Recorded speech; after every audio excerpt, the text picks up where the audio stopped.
los autores, ¿no es cierto? Y sus partes, tanto en la corona clínica como en la anatómica, ¿no es cierto? Y separada por el cuello y la raíz de este ontón.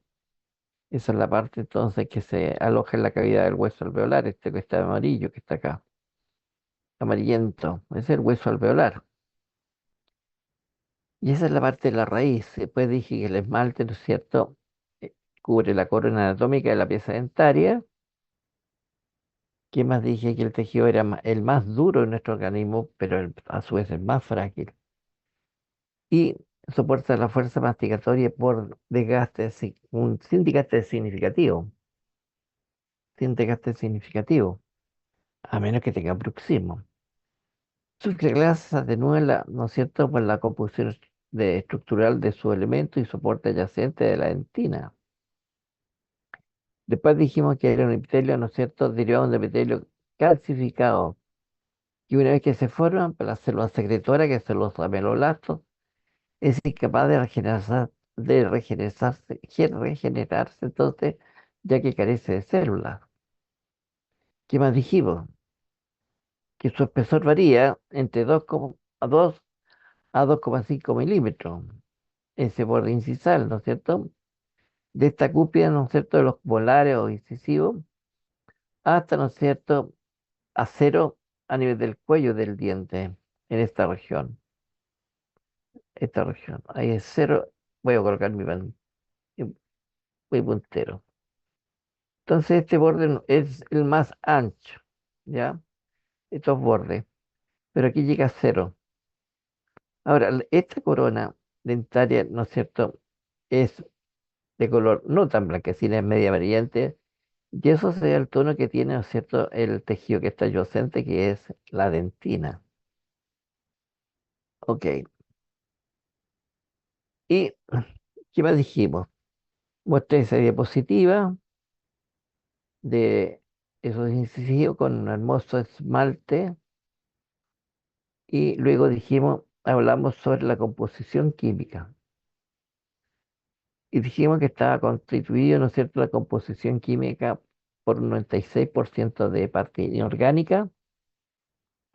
Y esta parte inorgánica está constituida por la hidroxiapatita, que es el carbonato, el fosfato de calcio, los carbonatos de calcio, los citratos de sodio, el flúor hierro, tiene magnesio, manganeso, plomo, selenio, paladio y estroncio en la parte inorgánica.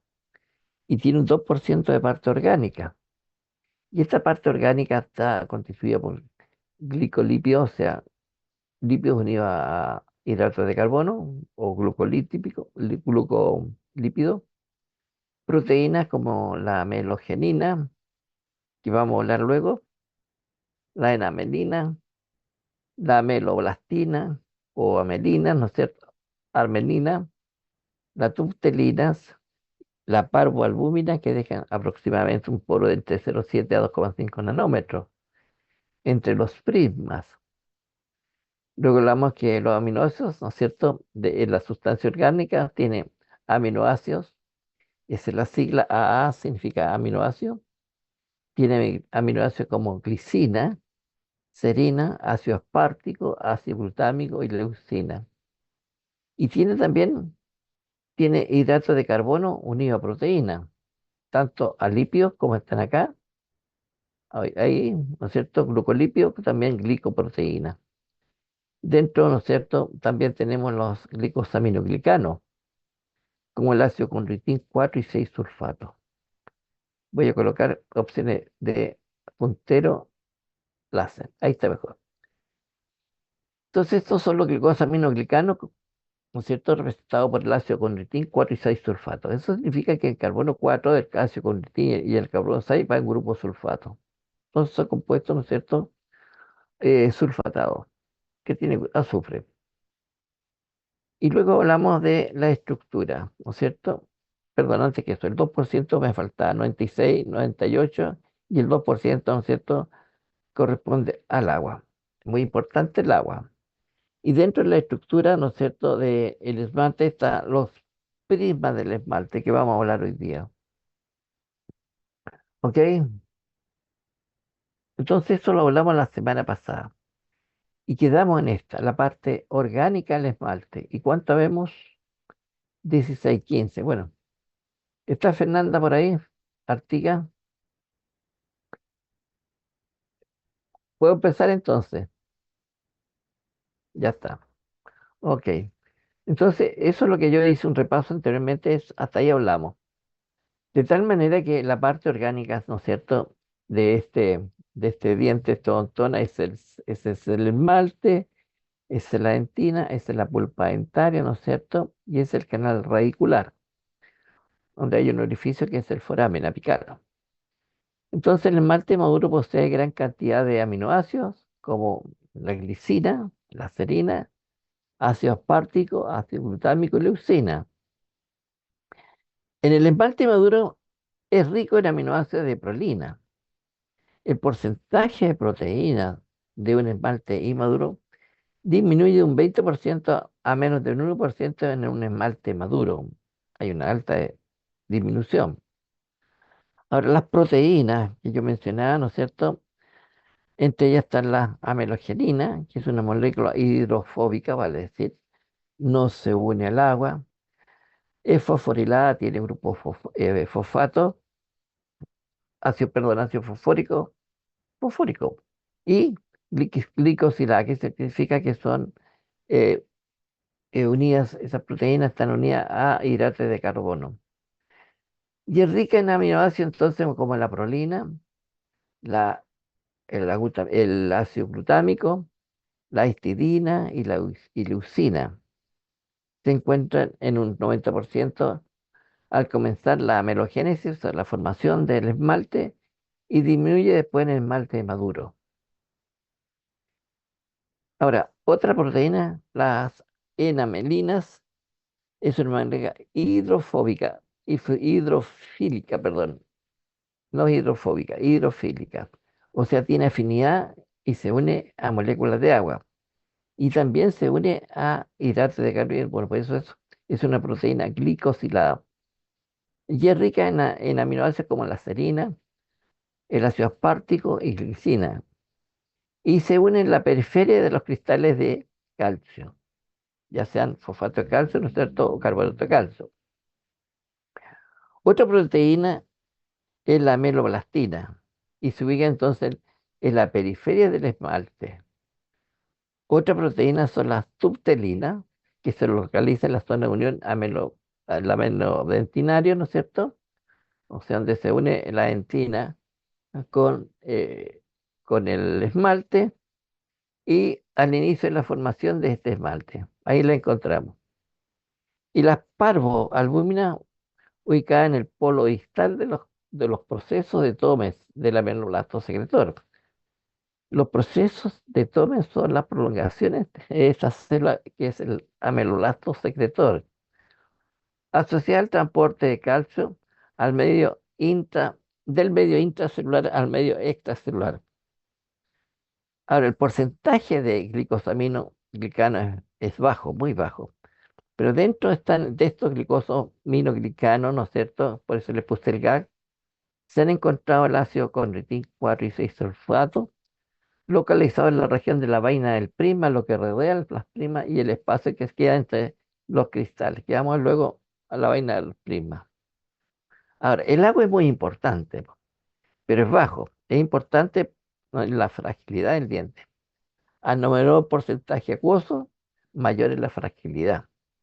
Por lo tanto, las piezas dentarias sin vitalidad presentan más facturas, ¿no sé, todos son más frecuentes que cuando se posee ya una pulpa vital, ya cuando el diente está vital, vale decir. No se ha sacado, ¿no es cierto?, la pulpa dentaria para colocar una corona, por ejemplo. Ok, ahora la parte inorgánica. Vamos a hacer un brindis. Esto es jugo. Ok, la parte entonces inorgánica está constituida, ¿no es cierto? Es la unidad, entonces, una unidad estructural son los prismas que van a constituir la parte inorgánica, los prismas. De aquí tengo un prisma, ese es un prisma. ¿Se fija? Tiene al corte transversal como paletas de ping-pong, son bien especiales. Entonces tiene una apariencia de una varilla que se extiende desde el límite ameloentinario, que estaría acá, ¿no es cierto?, hasta la superficie externa, que estaría de aquí a ese extremo, o de este extremo hasta este extremo. Ese es el límite ameloentinario, entonces hasta este extremo, entonces, de la superficie externa. Y su diámetro va variando, va aumentando desde 4 micras en esta región, aquí tiene un diámetro de 4 micras, hasta 6 micras en esta zona. Ahí está de 4 entonces micras, ¿no es cierto?, hasta 6 micras de diámetro. Esa O con el palito significa el diámetro y VM micra, po. Ok, entonces son más largos, ¿no es cierto?, que el espesor del esmalte. ¿Y por qué razón? Porque van, fíjense, son ondulantes, no están rectilíneos. Entonces, por eso son más largos, ¿no es cierto?, de este espesor del esmalte. Presentan curvaturas y entrecruzamientos, especialmente los tercios internos en esta región que está acá. Y en este borde, ¿no es cierto?, los tercios internos del esmalte se denomina la decusación de los prismas, porque ahí se entrecruza esa zona para dar más resistencia a la fuerza masticatoria. O sea, para que me entienda, algunos prismas van en ese sentido y aquí en otro sentido.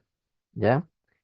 Eh, y eso entonces, la zona de acusación le da mayor resistencia al impacto masticatoria. Lo vamos a ver en un cortito, en un corte y las vimos nosotros en esmalte del grupo del martes y miércoles.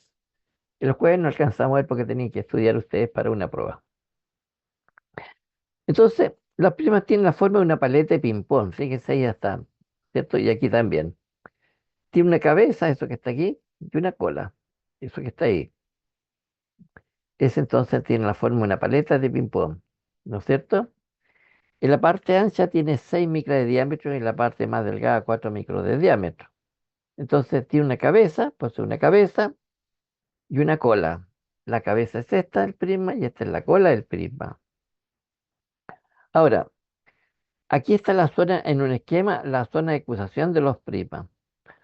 Si nosotros hicimos este inserto y lo ampliamos acá, estos son los prismas. Se fija, un grupo de estos va en este sentido, otro en sentido entonces hacia la cúspide y otros viajan en otro sentido.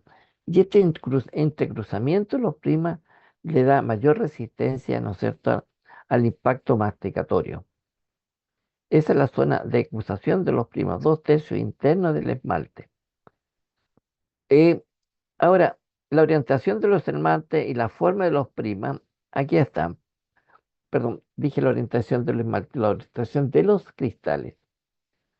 Aquí está representado un cristal, ¿se fija? Y aquí tengo la parte externa del esmalte y aquí están los prismas. Dijimos que tenían la forma de una paleta de ping-pong al corte transversal. De tal manera que si nosotros analizamos la cabeza, ¿no es cierto?, los cristales del prisma van a estar en distinta disposición. Por ejemplo, en la cabeza, en esta región que está acá, ¿no es cierto?, de los prismas, los cristales están en sentido longitudinal, hacia abajo. En cambio, en la cola, este pedacito que está acá, ¿no es cierto? Ahí, en la cola de estos prismas, los cristales estaban en sentido transversal, vale decir, en ese sentido. Entonces tienen distinta orientación. Y aquí tengo un prisma, ¿no es cierto? Perdón, tengo un prisma, dale, perdón, voy a tomar agua mejor. Ahí está un cristal, tiene una forma hexagonal. Y esos son los cristales de fosfato de calcio y carbonato de calcio. Fíjense, si esos cristales entonces tienen una forma hexagonal y tienen entre 50 a 100 micras de longitud, de tal manera que son bastante grandes. De 50 y dije 100, no, 1000 micras. Son bastante grandes. 1000 micras significa 1000 micras es 1 milímetro. ¿Se fija? 1 milímetro de un cristal, eso es lo que significa. Y esos son los cristales entonces que van constituyendo a los primas de nuestro esmalte. Entonces los primas son más grandes en el esmalte que en los otros, que en la dentina, por ejemplo, que también es calcificada. Entonces aquí tenemos que decir que los cristales son más grandes en el esmalte. Y aquí en un corte, ¿no es cierto? Tiene distintas orientaciones. Por ejemplo, aquí tengo en B, tengo cómo está orientado, ¿cierto? La cabeza. Cómo han orientado la cabeza los primas. ¿Se fijan? Y ahí se puede ver entonces los cristales están en posición en sentido longitudinal y en, en, en B, en C, ¿no es cierto? Eso está que ahí. Los cristales están, no sé, perdón, están contados entonces transversalmente ahí. Y tienen una disposición seguir porque van, ahí están transversal y tienden a irse al sentido longitudinal. Y más abajo, en D, en la cabeza está lo que está en el sentido longitudinal y en la cola está en el sentido transversal. Esa es la orientación que tienen, ¿no es cierto?, los cristales de carbonato y de fosfato de calcio para darle más resistencia a estos prismas, que constituyen entonces el esmalte. Ahora, tienen diferentes orientaciones los cristales entonces los prismas. Y ahí podemos ver, ¿no es cierto?, esa es la cabeza del prisma y ahí los cristales están en sentido longitudinal. Y abajo eso es la cola del prisma y ahí los cristales están en sentido transversal. Esa es la disposición que tiene o la orientación. Y ahí tengo en ese esquema, por ejemplo, la disposición de los prismas. ¿Se fija? Se parece mucho a la escama de los pescados, donde está la cabeza, donde está el puntero, y la cola que está entre dos cabezas. Esa es la disposición que va adquiriendo. ¿Se fija? Esa es la cabeza y esa es la cola del prisma. Y siempre entonces la cola va a quedar entre dos cabezas del prisma adyacente. Y eso le da resistencia, por supuesto. De aquí tengo la disposición, ¿se fija? De la cabeza del prisma que tiene 6 micras en su, en su parte más ancha, 6 micras, ¿no es cierto? Y tiene 9 micras, ¿no es cierto? De altura. Ahora, eh, y tienen distintas orientaciones, como decía yo, la cola están entre dos cabezas, ¿se fija? De tal manera que la cabeza también está entre dos colas de los prismas adyacentes. Aquí tengo la cola, tengo la cabeza de un prisma, y aquí al lado tengo la cola del otro prisma. Y esa es la disposición que van adquiriendo entonces el esmalte. Ahora, si analizamos, ¿no es cierto?, esta región, ¿a qué se debe? Esta región de influencia es la influencia de los amesoblastos nada más, ¿no es cierto?, que van generando entonces, este sería la disposición como fueron secretando, ¿no es cierto?, los constituyentes. De tal manera que cada ameloblasta está rodeado de un perfil hexagonal. Este sería el hexágono. ¿Se fija? El ameloblasta siguiente tiene entonces otro perfil hexagonal. Y por eso entonces van generando esta de forma de disposición. Pero eso es cuando están formando, ¿cierto? En la amelogénesis, el esmalte. Y eso es bien importante porque vamos a ver ahí, ¿no es cierto?, después la estructura de las activaciones transversales, que ya vamos a recordar cómo está en la disposición. Es una manifestación de la morfología del esmalte. Y aquí tengo una diapositiva donde están, ¿no es cierto?, en el corte, por desgaste, es lo que estamos viendo nosotros en laboratorio, de estas hileras que están acá, ¿no es cierto?, estos que están aquí, estos son los primas, que van entonces del límite ameloidentinario hasta la parte superficial del esmalte. Y están aquí en sentido horizontal a lo largo de este corte. Todos estos son los primas, ¿cierto?, del esmalte. Ese es un prima. Cualquiera de ellos es un prima. Esto lo vimos nosotros en laboratorio y vamos a verlo el día jueves también lo mismo. Y aquí tengo la orientación, por ejemplo, en B tengo aspecto al aspecto en corte transversal. Pero en B lo que se ha hecho, ¿no es cierto? Se ha hecho una desmineralización. Y eso es lo que se llama el grabado, ¿ya? Donde se remueve todos los cristales, ¿no es cierto?, de hidroxiapatita para generar una, digamos, después que se hace la- el vaciamiento de la carie, ¿no es cierto? Se coloca esto para remover un poco los cristales de hidroxiapatita y se hace un grabado. Y es una desmineralización parcial para posteriormente, ¿no es cierto?, hacer la obturación con alguna resina. Y al lado tengo en C, ¿no es cierto?, corte por desgaste de los primas. donde se pueden ver la cabeza del prisma y la cola. Y siempre tienen la misma relación. La cabeza está entre dos colas del prisma adyacente y la cola, bueno, y la cola de este prisma está entre dos cabezas de este prisma adyacente. Y es el aspecto que tiene, ¿no es cierto? Algunos autores le dicen que tiene el aspecto como escamas de pescado. Ahora, dependiendo del corte, ¿no es cierto? Tiene distinta orientación, ¿ok?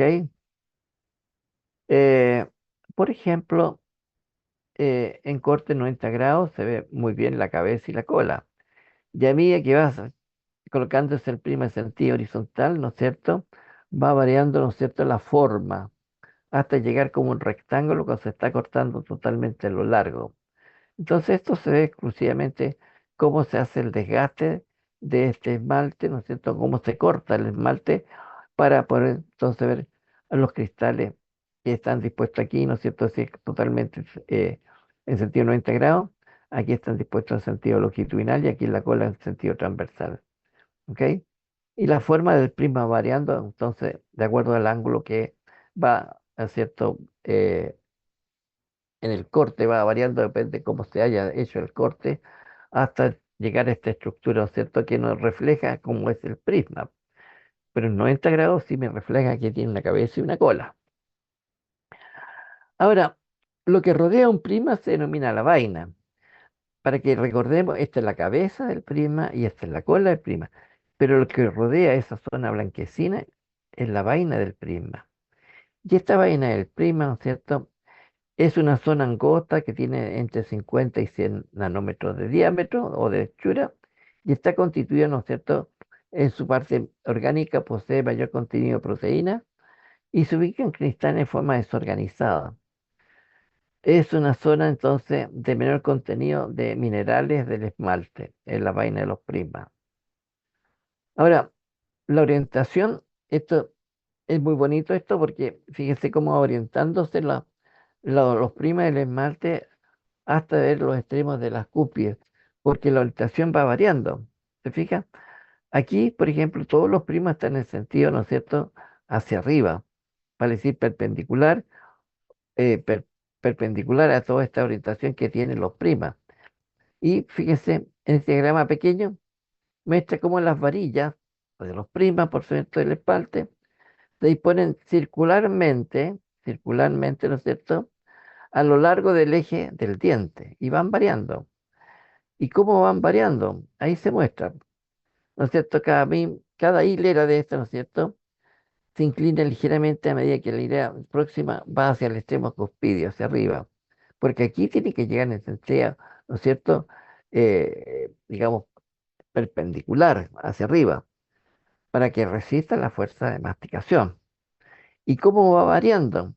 En la primera hilera que está acá, ¿no es cierto? Esta que está acá, la número uno, que yo le puse ahí, ¿no es cierto?, la primera hilera, ¿no es cierto? Tiene una orientación de ángulo de 90 grados más 2. Sirve con la siguiente hilera va 90 más 2, la subsiguiente 90 más 4, la subsiguiente 90 más 6, la subsiguiente 90 más 8, hasta que llegue a 90 más 10, ¿no es cierto? Entonces el máximo que llegan, la orientación son hasta 6 hileras. Y luego de las 6 hileras, ¿no es cierto? La orientación vuelve hacia atrás.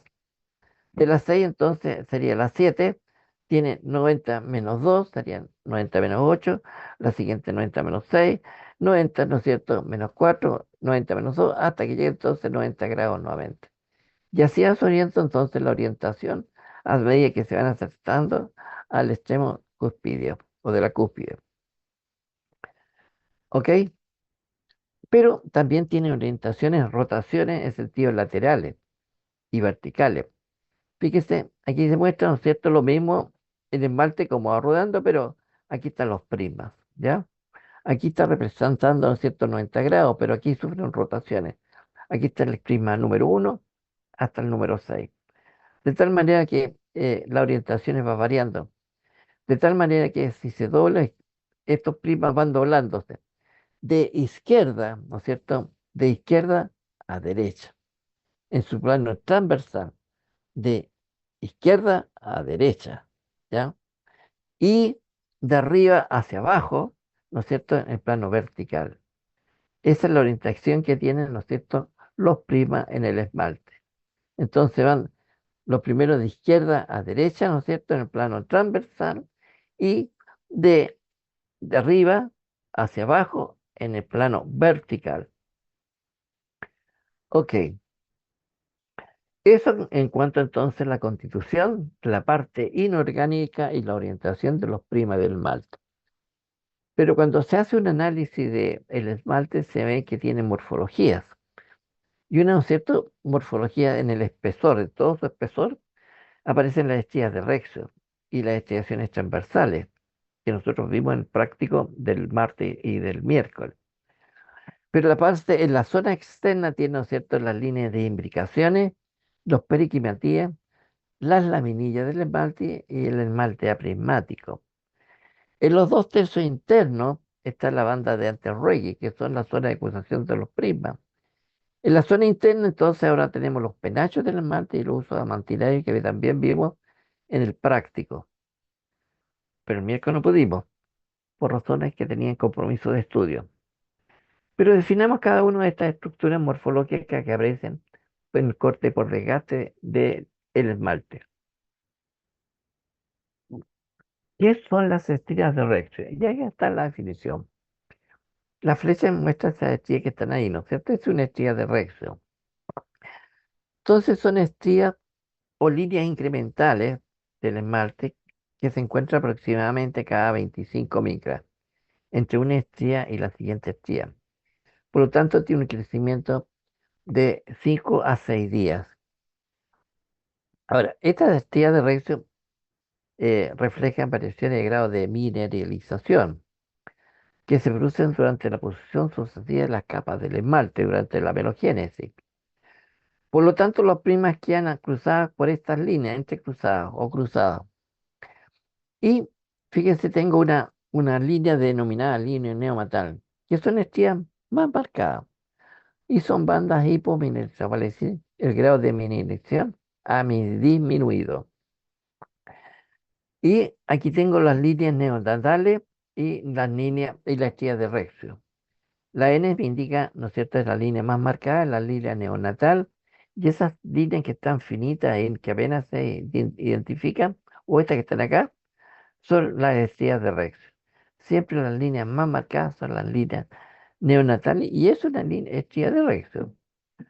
Ahora, aquí en este esquema, ¿no es cierto?, tengo las estrías de Rexio, este que está ahí, ¿no es cierto?, en un corte transversal, en corte longitudinal serían estas que están acá. Ok, seguimos analizando. Esas son las estrías de Rexo, esas que están acá, o estas que están acá. Donde termina la estría de Rexo, esta es la línea de imbricación. Y este levantamiento que están entre dos estrías de Rexo corresponde a los periquimatíes. Y algunos dientes, ¿no es cierto?, pues vamos a ver, vamos a definir, tiene estos rodetes que posteriormente con el desgaste, ¿no es cierto?, el roce con la boca, se va entonces, ¿no? Se va esto emparejando. Y fíjese, eso es la línea neonatal, ¿no es cierto? Y ese es el estilo de Rexio. Ahora, esa es una línea neonatal, perdón, estría de Rexio. Y, ¿no es cierto?, tiene aproximadamente ese diámetro, 4. ¿Y cuánto crece? Estas estriaciones perdón, como crecen cada 5 o 6 medias, multipliquemos. 4 por 5 o 4 por 6 24. Y ese es el crecimiento que va teniendo entre una estría de rección y la otra estría de rección. ¿Ok? Entonces, como tiene esta dimensión, ¿no es cierto?, 4 a 5, y como crecen cada 5 días, multipliquemos, ¿no es cierto?, 5 por 5, 25 micras. Entonces, eso es lo que mide de una estría a la otra estría de rección. ¿Ok? Entonces son líneas incrementales en la formación, ¿no es cierto?, del esmalte. Y esto entonces es periodo de crecimiento y periodo de reposo. Y ahí se forma una estría.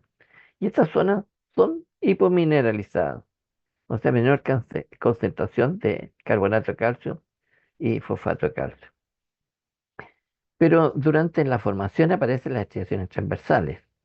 que son estas estructuras que están así en ese sentido, que también las vimos nosotros en práctico del día lunes, perdón, del martes y miércoles. Ahora, ¿qué son las estriaciones transversales? Entonces se van a observar, fíjense, a lo largo de los primas, estos segmentos que están acá. Unas zonas son líneas como su zona más oscura y otras zonas más claras, ¿cierto? Tienen el aspecto estriado. Esa línea que está ahí es un prisma. Y estas líneas que están atravesadas acá corresponden a las estriaciones transversales. ¿Ok? De tal manera, si analizamos nosotros este esmalte con microscopía de mayor aumento, donde está mi puntero está la estría de Rexio. Aquí tengo la otra estría de Rexio. Pero esta estructura que está en el sentido transversal, ¿no es cierto? Corresponde a las estriaciones transversales.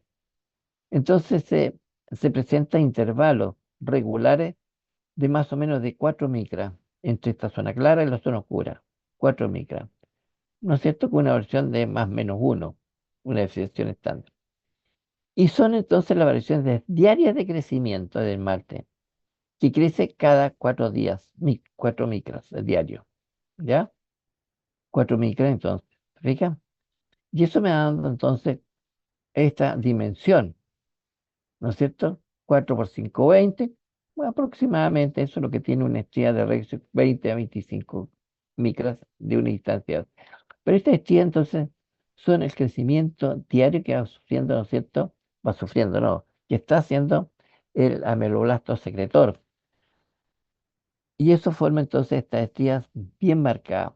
Entonces son líneas más marcadas responsables de la formación de la estría de Rexio, que aproximadamente, ¿no es cierto?, tiene 25 micras cada una de ellas. Por eso si vamos sumando, ¿no es cierto?, todo esto tiene que darnos 25 micras y eso es la distancia que hay entre una estría de Rexio y la otra estría. ¿Cuánto crece diariamente? 4 micras diarios. Y eso me da el aspecto entonces de las estriaciones transversales. De aquí a acá, de aquí a acá. Eso creció, ¿no es cierto?, en un día, otro día, etc. Y esas son las líneas entonces que nos señalan que son las estrías de Rexius. Y, y esas son las estriaciones transversales. Las estriaciones transversales. Nosotros las vimos de esta manera en un corte por desgaste. Esas estriaciones que están ahí. Entonces, entre una línea oscura, ¿no es cierto?, y la siguiente hay 4 micras. Ok. De tal manera entonces que eso, ¿qué explicación existiría para señalar entonces que ese, aparecen esas estriaciones? Fundamentalmente, ¿no es cierto?, la posible explicación de este efecto de las estriaciones transversales corresponde entonces a regiones intervarillas, estas que están acá, entre este y esta acá, ¿no es cierto? Y que se verifican que tienen aproximadamente 4 micras digamos, de distancia. Y eso podría entonces crear este aspecto de las estrías transversales y va marcando entonces, ¿no es cierto?, lo que creció de esta zona a esta zona, de esta zona a esta zona. Y esto es lo que deposita el amelolasto para formar entonces la farisma o las varillas del esmalte. La línea de imbricación corresponde a esa línea donde termina entonces, ¿no es cierto?, los, estos, ¿cómo se llama? Estrías de Rexio. Ahora, son surcos, ¿no es cierto?, que están en estas regiones, esa línea, de una pieza recién erupcionada, especialmente en la zona cervical de los incisivos, ¿ya? Y corresponde entonces a lugares donde la estría de Rexio termina en la parte superficial, a nivel de la corona. Donde termina, forma una línea de imbricación, ¿ok? Pero entre una línea y otra línea de imbricación está este rodete, ¿se fija? Que en los dientes, las piezas recién erupcionadas, se pueden ver muy bien, son como son levantamientos. Y esto es lo que se denomina los periquimatíes.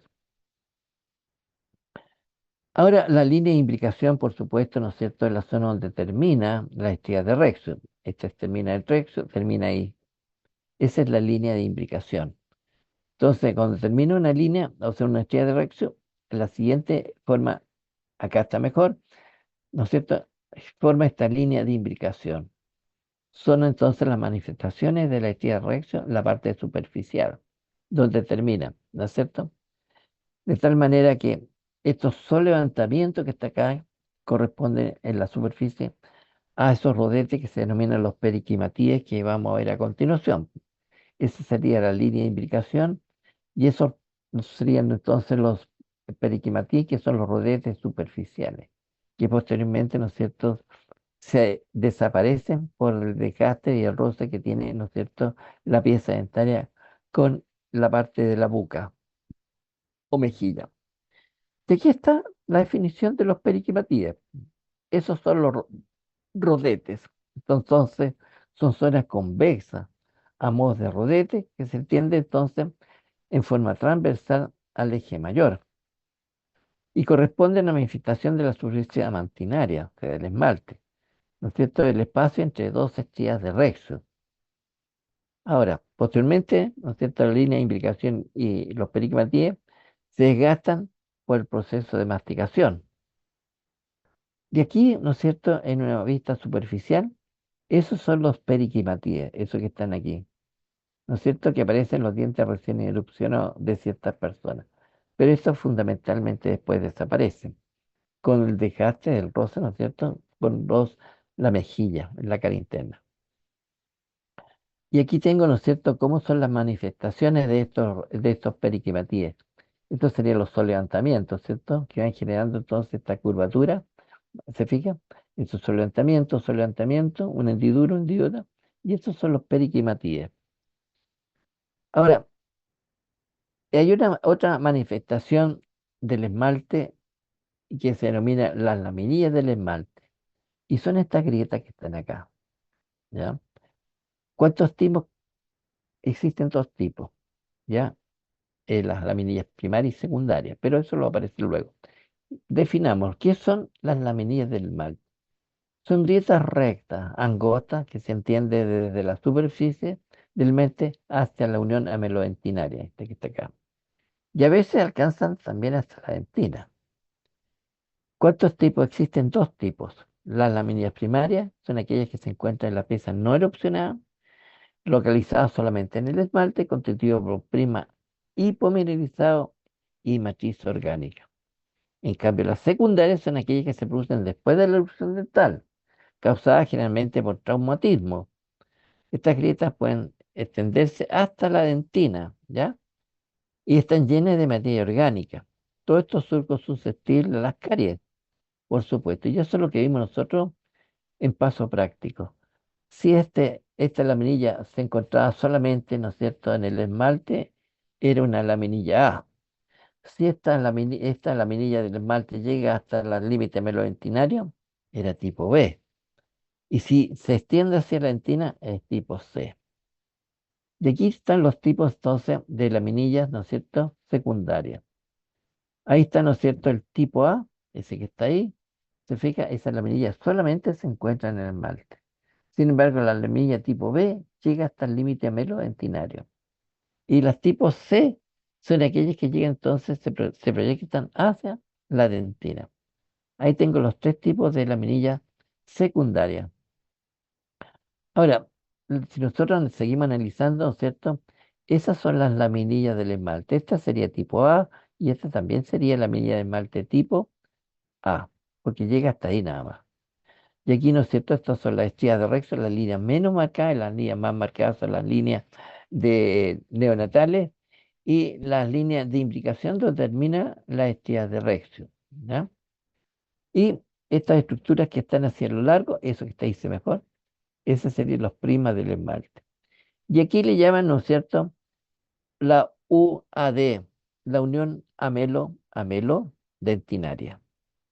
Distintas, ¿no es cierto?, nomenclatura. U de unión, A de amelo, de dentina, y perdón, dije A de amelo, dentina de esmalte, y D de dentina. Ahí sí, esa es la unión amelo-dentinaria. Y aquí, siguiendo con nuestro análisis de la laminilla, en uno sería una laminilla tipo A, en dos sería la laminilla tipo B, ¿no es cierto? Y entre sería la línea neonatal, ¿no es cierto? Que sería una estía de Rexio, pero mucho más marcada. Y es una zona hipomineralizada. De aquí, vista con un microscopía electrónica, ya, ¿no es cierto?, de barrio, estaría representada entonces la laminilla del esmalte vista al CEM. ¿Ok? Y esto sería entonces, fíjese, los primas del esmalte. ¿Se fija? Esta sería la cabeza y la cola. Cabeza y cola. Cabeza, ¿no es cierto? Y la cola, esa cortita que está ahí. Ok, pero existe un esmalte aprismático. Y el esmalte aprismático es la zona superficial externa donde no se observan los límites de los prismas. Su grosor es aproximadamente 50 micras y se encuentra en piezas temporales como permanentes. Otra manifestación, las bandas de antirrayes, que son estas que están acá, esas que están ahí, pero se ven con luz polarizada. Entonces, a veces como zonas claras y zonas oscuras. Al ser observada entonces, ¿no es cierto?, la dentina con luz polarizada. Las bandas ah, más o menos son perpendiculares al límite melodentinario. Aquí está el límite melodentinario. Y el límite dentinario vamos a ver que es identado, ¿ya? Para darle mayor resistencia o sustentación del esmalte a la dentina. Y este es el límite melodentinario. Entonces, más o menos están perpendiculares y corresponden a fenómenos ópticos producidos por la zona de acusación de los prismas. Esa zona 2/3 interno, ¿no es cierto?, que le dan mayor resistencia a la fuerza masticatoria o la fuerza, ¿no es cierto?, que ejerce el masticar. Y eso se denomina entonces las diazonas y las parazonas. En el siguiente esquema se representa mucho más las diazonas y las parazonas. Entonces, las jantas de antes Reggae, ¿no es cierto?, son zonas claras y zonas oscuras, y que se producen producto, ¿no es cierto?, de ver la luz con microscopio de luz polarizada, y corresponden, ¿no es cierto?, a la zona de los tercios internos, donde los prismas se entrecruzan y forman entonces la zona de cruzación de los prismas. Ok, entonces, es un fenómeno óptico nada más, producido por los cambios de direcciones, ¿no es cierto?, de las varillas adyacentes, parecido de los prismas. Bandas se ven entonces claramente en sección en sentido longitudinal y entonces ciertas vistas color que se refleja, así que se encuentran los 2/3 internos del esmalte. En los 2/3 internos corresponde entonces la zona de acusación de los esmaltes. Y aquí está en un esquema, pues, ¿no es cierto? La zona de acusación de los esmaltes, ¿no es cierto? Algunos textos le llaman el esmalte nudoso, pero esta es la zona de acusación. Aquí está, ¿no es cierto?, la zona de acusación del esmalte, de los primas. Mis primos van en ese sentido, los otros primas en otro sentido, ¿no es cierto?, se entrecruzan para darle mayor resistencia, mayor, ¿no es cierto?, soporte a la fuerza masticatoria. Y eso que genera estas estructuras, ¿se fijan? Estas estructuras en las zonas más anchas, por ejemplo, esas son las diazonas. Fija, aquí está la zona de acusación, eso que está acá, o eso está acá. Entonces, las diazonas son las zonas, entonces, donde están la zona de acusación de los prismas. ¿Se fija? Y, ¿no es cierto? Parazonas corresponde entonces a las zonas donde termina, ¿no es cierto?, en nuestros prismas, pero ya no hay zona de acusación. Esto genera las bandas oscuras, los diazonas, y las parazonas genera las bandas claras, de las bandas denominadas bandas de antirrayes. ¿Ok? Y son fenómenos ópticos que se ven solamente con luz polarizada. Y aquí, fíjense, el límite velocentinario, este texto lo llama CAD. Y CAD significa la conexión amelo-dentinaria. Eso. O UNE, ¿no es cierto? AD, Unión Amelo-Dentinaria. Entonces, distintos tipos, distintas bibliografías le da distintos nombres. Y aquí están los usos mantinarios, que ya los definimos en práctico, y los vamos a ver ahora, ¿no es cierto? No aparecen los penachos, pero los usos están muy bonitos ahí. De tal manera entonces que ahora analicemos la parte más interna y aparecen ahí en esa zona los penachos del esmalte, que son estos que están, esta estructura arboriforme, ¿ya? Entonces son estructuras de forma de arbolitos o de arboriforme y que se inician en el límite ameloidintinario en esta zona, ¿no es cierto? Y hasta más o menos un tercio del espesor del esmalte. Ahora, y corresponden a primas hipomineralizados y, ¿no es cierto? Su imagen se debe al entrecruzamiento de los primas, por lo tanto, esta estructura arboriforme se debe entonces que en esta zona están, ¿no es cierto?, los primas o la decusación de los primas. Entonces, se entrecruzan los primas, ¿no es cierto?, algunos para acá, otros para acá, y dan esta zona entonces, ¿no es cierto?, con una estructura arboriforme. Y eso es lo que se denomina los penachos del Marte y corresponde también nosotros a una zona de los primas hipomineralizada, vale decir, poca cantidad de fosfato de calcio, que es la hidroxiapatita o carbonato de calcio.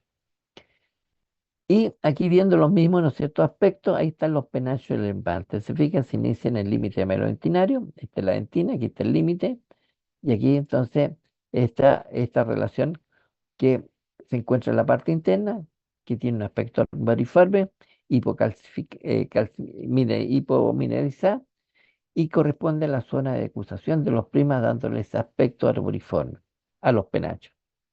Y ahí tengo más penachos. ¿Te fijas? Son como verdaderos arbolitos, penachos del esmalte. Y va abajo hasta la C, la conexión ameloventinaria. Ahora, los usos que se ven muy bien en la zona cuspidea de los dientes, eso que está ahí. Son estructuras tubulares, ¿verdad? Son estructuras pequeñas que comienzan entonces en el límite ameloidentinario, ¿no es cierto? Que está acá, en esta zona, a un poco menos, ¿no es cierto?, de un tercio del espesor del esmalte. Entonces se extiende por el esmalte, ¿no es cierto?, en forma rectilínea. Son muy bonitos estos los usos mantinados. Entonces se encuentran en la zona cuspidia, donde aparecen como prominencias, ¿no es cierto?, tubulares, cortas, ¿no es cierto?, con extremos angostos, aquí, por ejemplo, ¿no es cierto? ¿Y qué son? Son túbulos dentinarios de la dentina que sobrepasan el límite de velo dentinario y se introducen entonces en el esmalte, dando entonces esta estructura de los usos adamantinarios, ¿ya? Pero carecen de prolongación ontoblástica, no tienen, no se observan en la parte tubular, porque esos son tubos dentinarios que se proyectaron en el esmalte. Y no se observan entonces prolongaciones ontoblásticas en el interior de estos tubos, de estos usos amantinarios. Y ahí están, ¿no es cierto? Aquí están nuestros usos amantinarios, ¿no es cierto? Esos que están acá. Que vimos también nosotros en un corte histológico, no, en un corte por desgaste. Y este es el esmalte, y aquí está la zona de acusación del esmalte. Fíjese, mucho más teñido, ¿no es cierto? Donde unos primos van para el sentido, otros van en el otro sentido, entrecruzándose, girando entonces una zona nudosa, le llaman algunos, otros, ¿no es cierto? La zona de acusación de los prismas, o zona de acusación del esmalte. Entonces ahí está la zona de acusación del esmalte y ahí están los usos amantinarios. Si esa es la zona de educación, de su acusación, estos serían indudablemente, ¿no es cierto?, los penachos del esmalte. Y ahí está el CAD, ¿no es cierto? Ese entonces, esa es la unión, ¿no es cierto? La conexión amelo-dentinaria. Y más abajo tengo los túbulos dentinarios que vamos a ver en práctico de la próxima semana. Ok. Ahora, el límite amelo-dentinario, fíjese, está representado en esta zona. ¿Se fija?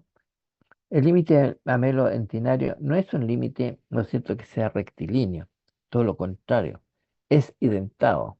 ¿Se fija? ¿Y por qué es así, de ese aspecto? Porque permite mayor sustentación, ¿no es cierto?, de la dentina al esmalte.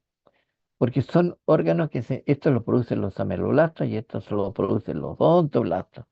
Y aquí están viendo cómo llegan los túbulos dentinarios, ¿no es cierto?, en este esmalte que está acá mucho más homogéneo.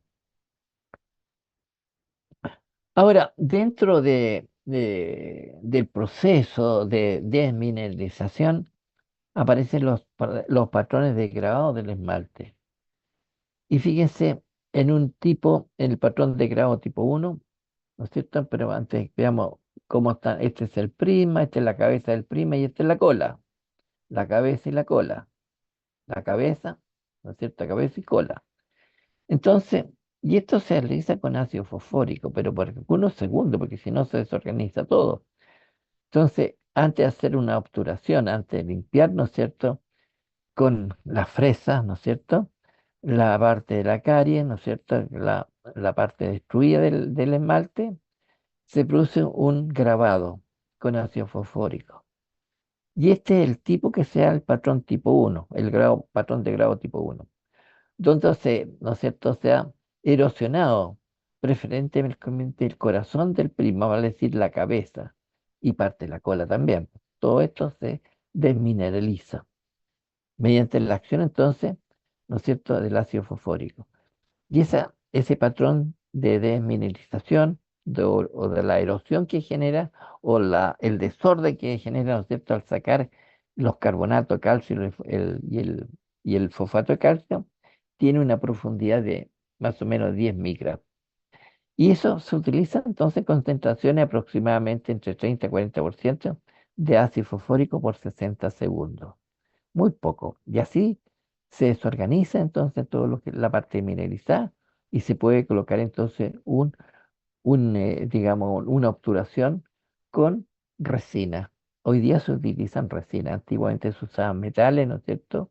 Metales nobles como oro o plata o amalgamas, pero eran muy peligrosas porque tenían contenido de mercurio, ¿ya? Las amalgamas ya no se usan ya. Que se usan resinas que polimerizan con luz UV. Entonces el ontólogo tiene que usar una pistola, ¿no es cierto?, que emite una luz UV, pero tiene que usar lente, porque si no se produce la destrucción de su retina, porque eso es una luz de alta energía, la luz UV. Y así polimeriza la resina y genera entonces la obturación. Y las resinas son de distintos colores, de tal manera que pasan, ¿no es cierto? No se nota la obturación. Entonces eso va el dentista, ¿no es cierto? Cuando hace la obturación, va viendo cómo es su dentina y es ahí entonces usar ese tipo de resina para producir la obturación de esa pieza dentaria. Para que no se note, esto es jugo de naranja, chiquillo. Nada más que eso. Ok, pero también tengo otro patrón de grabado. Y este patrón de grado es tipo 2 donde es el límite, ¿no es cierto? Donde los límites de los primas se han erosionado, vale decir, se ha eliminado los fosfatos de calcio y los carbonatos, estos que están acá.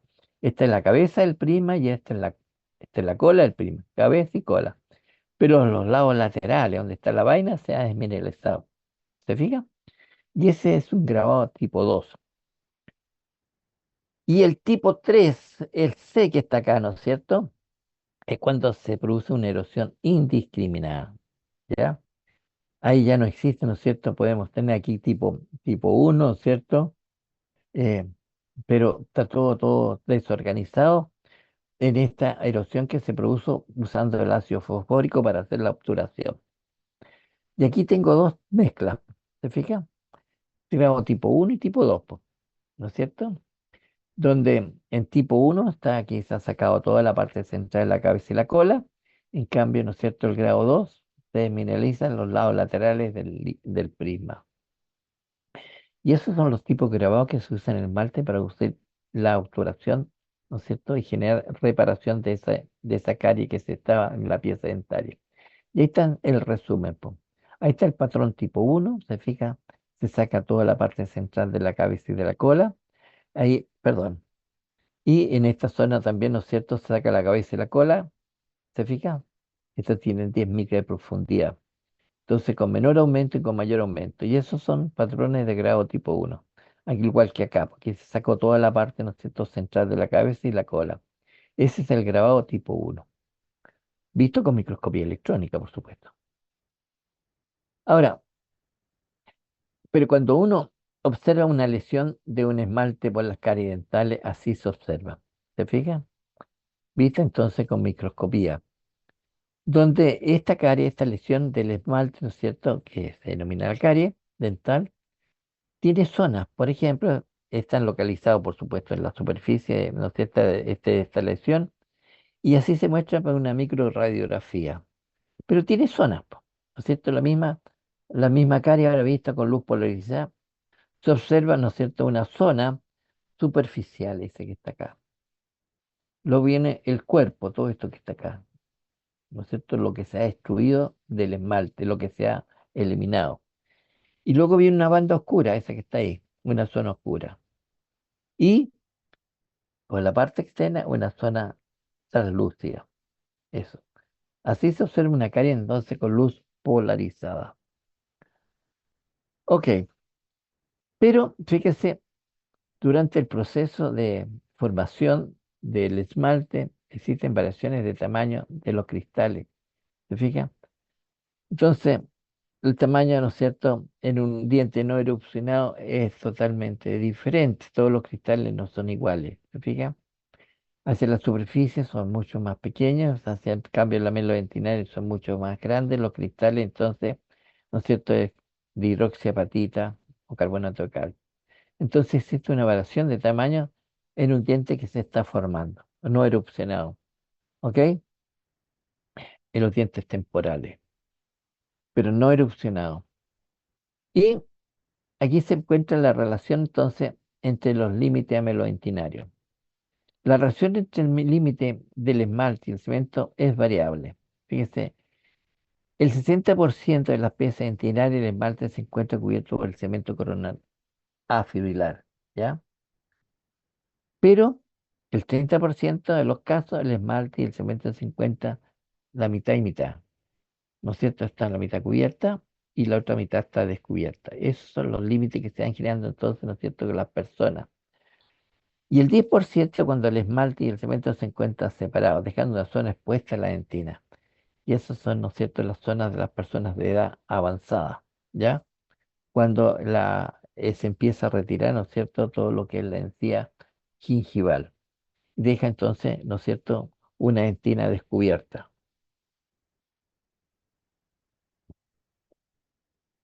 Ok,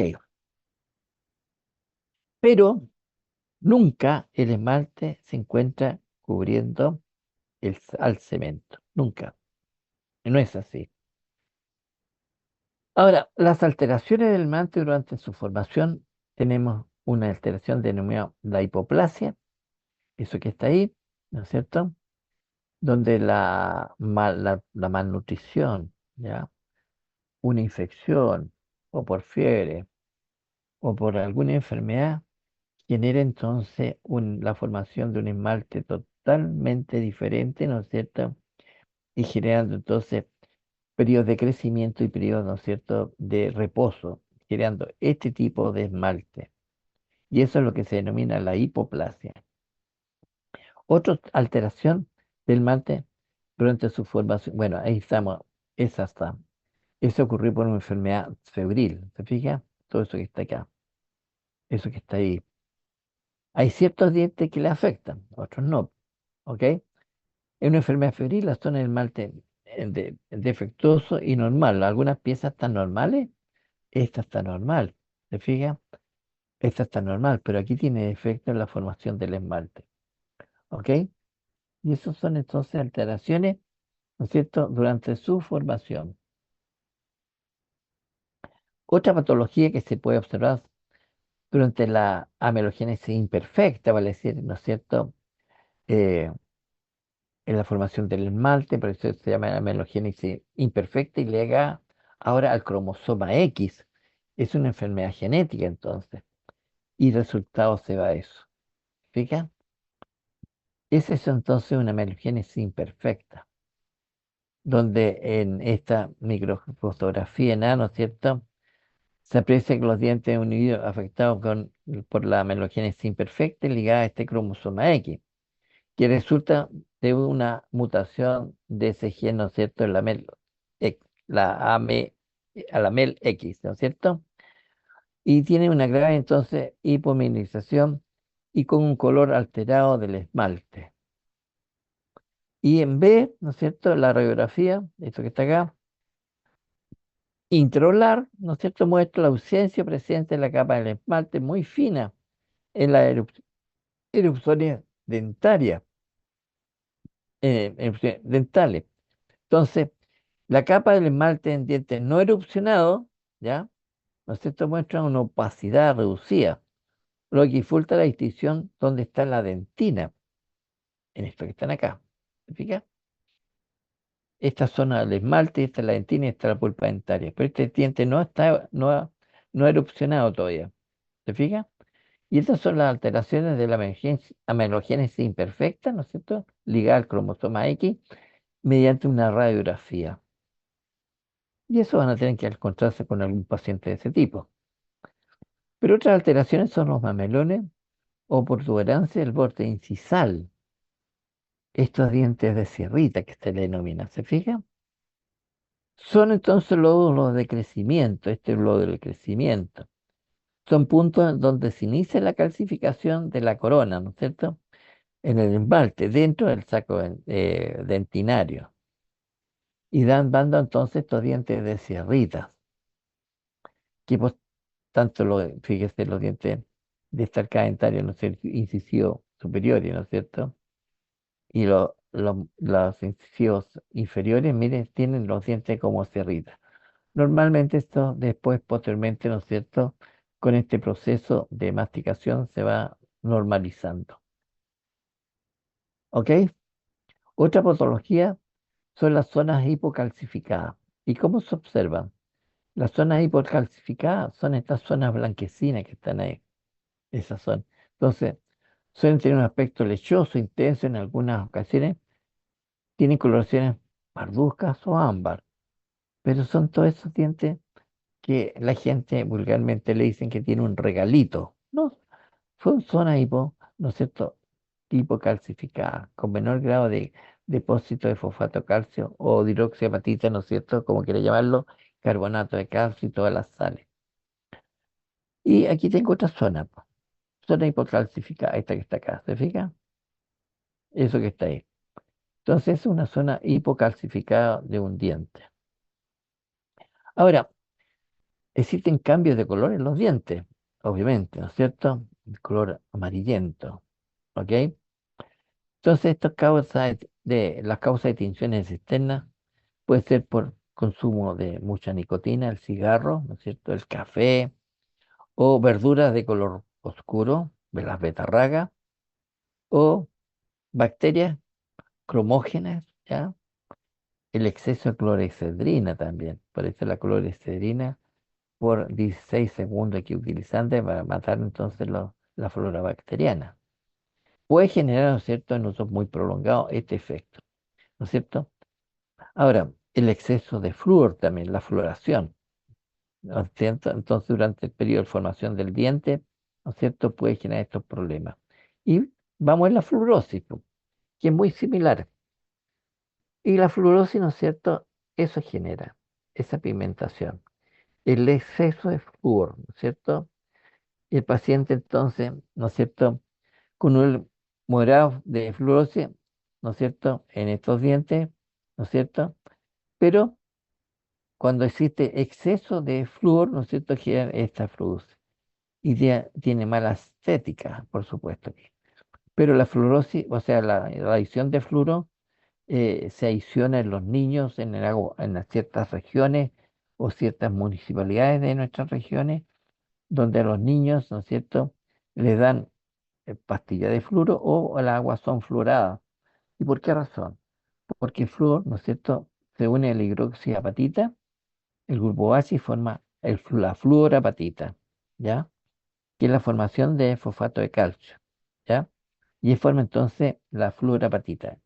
Y la fluorapatita es más resistente a la acción de los carigénicos, ¿ok? Entonces, como prevención para evitar las caries, a los niños antiguamente, ¿no es cierto?, se les da las pastillas de flúor, por supuesto controlado por los profesores, indicado por los odontólogos, o simplemente las aguas se le adiciona flúor. ¿Ok? Ese es el fin de siendo la 8:20. Fin de la clase del esmalte. ¿Ok? ¿Cuántas vemos? 19 personas nada más. ¿Y quiénes están todavía estoicamente escuchándome? Catalina, la Claudia, la Catalina, Martina, ella está al principio, ¿no? Fabiola, Javiera, Maximiliano. Yo no conozco ahí las personas. 9 personas. ¿Y, y Fernanda Artiga está presente o se fue? ¿Ah? Ah, qué bueno. Ahí está Fernanda. ¿Qué hacemos, Fernanda? No sé, pues yo con esto tengo para ver una parte, pero el próximo paso práctico es dentina. ¿Hablo de dentina un poquitito o no, Fernanda? Son las 8:20. ¿Qué dice el chat? Ahí empezaron los chats, vean, chicas. Dos chats. ¿Qué dice el chat?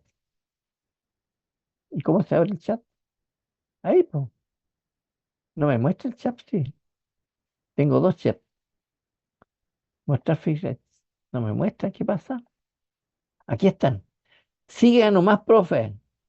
Yo tengo práctico el martes para saber antes. Correcto.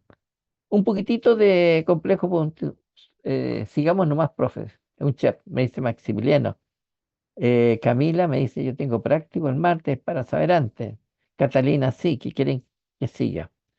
Entonces, si me espera un poquitito, voy a cerrar el chat y tengo que cerrar esta presentación y, la presentación tengo que cerrarla. ¿Dónde la cierro? Aquí, aquí, ¿cierto? Ahí la cierro y tengo yo la otra parte. Y si no, me esperan, ¿ok? Y aquí entra un problema, po. Mi otra parte. Y este es el complejo punto dentinario. ¿Ya? Perfecto. ¿Todos me escuchan? ¿Todos ven? ¿Me ven o no? Compartir mi imagen. ¿Perdí contacto con usted o no? Ya, ¿Está todo bien, profe? compartir entonces. Perfecto. Vamos a ampliar. Ahí estamos entonces el complejo pulpo dentinario. Volvemos un poquitito nomás, ¿cierto? Y fíjese que el complejo pulpo dentinario corresponde entonces a la dentina, ¿no es cierto? Y a la pulpa dentinaria. En esta región está la cámara pulpar, pero en la región de la raíz está el conducto radicular. Esto es mucho más delgado. Y está en relación porque las células que pertenecen a a la pulpa dentinaria forman la dentina y la dentina se forma durante toda la vida, en buena hora. De tal manera que a la pulpa dentinaria se encuentra rodeada por la dentina, ¿no es cierto? Excepto en el ápice, ¿no es cierto? Dentario, esta es la zona del ápice dental, ¿no es cierto? Donde esta pulpa se comunica entonces con los tejidos periodontales. El complejo, ¿no es cierto?, es la mayor parte del diente y se distingue una zona, ¿no es cierto?, externa que es, me perdí, aquí estoy. Voy a cambiar a opción de puntero, láser. Entonces, tiene una zona externa que es la dentina, eso que está aquí, ¿ya? Esta es toda la dentina. Y tiene una zona media, ¿no es cierto?, donde aquí están los cuerpos de los odontoblastos, quienes forman la dentina, en toda esta zona del perímetro. Y la zona interna corresponde a la pulpa dentaria, mucho más dilatada, ¿no es cierto?, la cámara pulpar, y tiene la forma, ¿no es cierto?, la misma forma de las cúspides. Si aquí tengo una cúspide, la cámara pulpar también lo tiene, ¿se fija? Y más fina, más delgada, ¿no es cierto?, en el canal radicular. Y sale entonces este tejido, ¿no es cierto? No es que salga, sino que se comunica externamente por este foramen apical con el periodonto o los tejidos que rodean al diente, ¿no es cierto? Son los tejidos periodontales. Ok, de tal manera que si nosotros analizamos el complejo pulpo dentinario, ¿se fija? En un incisivo, ¿no es cierto? Este sería la dentina, ¿ok? Esta sería la dentina primaria. Y esta sería la dentina primaria. Y aquí tengo entonces la pulpa dentinaria. ¿Se fija? En un molar, ¿no es cierto? Esta es la dentina primaria. Ahí está. Y esta es la dentina secundaria. Aquí está la cámara pulpar y aquí está el canal radicular. ¿Ok? Su dentina primaria, secundaria y su canal radicular. Y por fuera el cemento. Todo esto es cemento. ¿No es cierto? Ahí donde se une después el ligamento periodontal, que une el cemento con el hueso alveolar. Y esta aquí está el cemento. Y aquí vamos a ver, ¿no es cierto?, que existen, en el fondo, hay dos tipos de cemento. ¿Ya? Que vamos a verlo a continuación, en el periodonto. Ok, entonces la dentina, ¿no es cierto?, el tejido más abundante de una pieza dentinaria, que es eso que está de color amarillo, y que refleja el color amarillo, ¿no es cierto?, al esmalte. Por eso el esmalte no es tan blanquecino. Hay sustancias que, digamos, blanquean los dientes, ¿ya? Está constituido entonces esta dentina por una matriz dentinaria calcificada y por las prolongaciones de las células que originan esta dentina, que son los odontoblastos. ¿Cómo es la característica? En dientes temporales son más claros y más blandas que los dientes permanentes. Ahora, cierta elasticidad en ambas denticiones, no sé, está dado mayor estabilidad al esmalte que le cubre. Por supuesto, porque amortigua, ¿no es cierto?, la fuerza masticatoria, porque el esmalte es la pieza, el tejido más duro que tenemos nosotros. Por lo tanto, esto amortigua, por eso tiene cierta elasticidad. Posee menor contenido de sales minerales que el esmalte, esas son sus características. De tal manera que si nosotros analizamos la composición química del esmalte, tenemos cierto que está constituido por el 70% de parte inorgánica. Fíjense que ha disminuido. ¿Se fija? Era mucho mayor, ¿no es cierto? Era el 96% de la parte inorgánica. La parte orgánica aquí aumentó a 18, ya eran 2%. Y el 2% aquí aumentó. Tenemos el 12% de agua. En el esmalte era el 2%. ¿Se fija? Entonces hay una variación de la composición, ¿no es cierto? El porcentaje de los constituyentes. Y entonces la estructura que forma la dentina está constituida por las prolongaciones de los odontoblastos que se encuentran dentro de unos túbulos dentinarios y alrededor de los túbulos dentinarios está la matriz dentinaria calcificada. Y si nosotros analizamos la parte inorgánica, ¿no es cierto? Está constituida por, nuevamente, nuestra hidroxiapatita, por carbonato, fosfato, no sé, y sulfato. Y tiene trazas de flúor, hierro, cobre y zinc. En cambio, la parte orgánica ahora, ¿no es cierto?, está constituido por colágeno tipo 1, por proteoglicanos que están constituidos por el contricil 4 y 6 sulfato, la fosfoproteína y proteínas como el ácido gamma carboxiglutámico, lípidos, hidratos de carbono, glicógeno, perdón, ¿no es cierto?, que son los glúcidos, pero polisacáridos, glucógeno y ácido cítrico en pequeña cantidad. Ok, empecemos estudiando las prolongaciones odontoblásticas. Si analizamos las prolongaciones odontoblásticas, fíjense, aquí están los odontoblastos, ¿no es cierto? Y esos son los túbulos dentinarios. Dentro de los túbulos dentinarios están las prolongaciones odontoblásticas. Entonces son extensiones citoplasmáticas de los odontoblásticos localizados en la zona externa de la pulpa, entonces, ¿cierto? Aquí está la pulpa dentinaria. Esta es la disposición de los osteoblastos. La disposición de los osteoblastos se asemeja mucho a un epitelio pseudo, pero no es pseudo. Es un epitelio simple. Lo que pasa que, ¿no es cierto?, están los núcleos de distintas alturas, nada más, pero es un epitelio simple.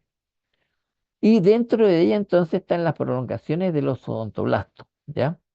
Y están rodeados por un tubo pequeño que son los túbulos dentinarios. De cada célula se origina una prolongación que se adelgaza progresivamente, ¿no es cierto?, hacia el límite externo de la dentina, es decir, hacia el esmalte o el cemento. Pero, fíjese, a medida que asciende, va dando ramas, ¿se fija? Ramas. Y estas ramas, por supuesto, ¿no es cierto?, del odontoblasto están rodeados por los túbulos dentinarios que también se ramifican con los túbulos dentinarios yacentes. Eso, esas son las ramificaciones. Ahora, las prolongaciones, eso es bien importante, solo llegan hasta el tercio interno de la dentina, vale decir aproximadamente a 0,07 milímetros de la punta aproximadamente. Por lo tanto, no están en toda su extensión de la dentina, hasta cierta zona nada más. Podemos encontrarlo prolongaciones ontoblásticas. Las prolongaciones en ciertas zonas emiten ramificaciones, lo que se está mostrando acá, ¿cierto? Que se unen con otras prolongaciones de células vecinas, de otro osteoblasto. Ahora, las ramificaciones, ¿no es cierto?, son más numerosas, pero de menor tamaño en la zona radicular que en la dentina coronaria. Entonces, son más numerosas, pero de menor tamaño. Entonces, la zona radicular que en la dentina coronaria. Y aquí tengo algunas, ¿no es cierto? Estas son las prolongaciones ontoblásticas, esta que está acá, ¿no es cierto? Esto aquí está el cuerpo del odontoblasto, este es su citoplasma, ¿cierto? Su prolongación. Y aquí está el depósito, ¿no es cierto?, de fibras colágenas, de proteínas, que aún no se ha calcificado. Y eso es lo que se denomina la predentina, es como la sustancia osteoide, ¿no es cierto?, que no está mineralizada todavía.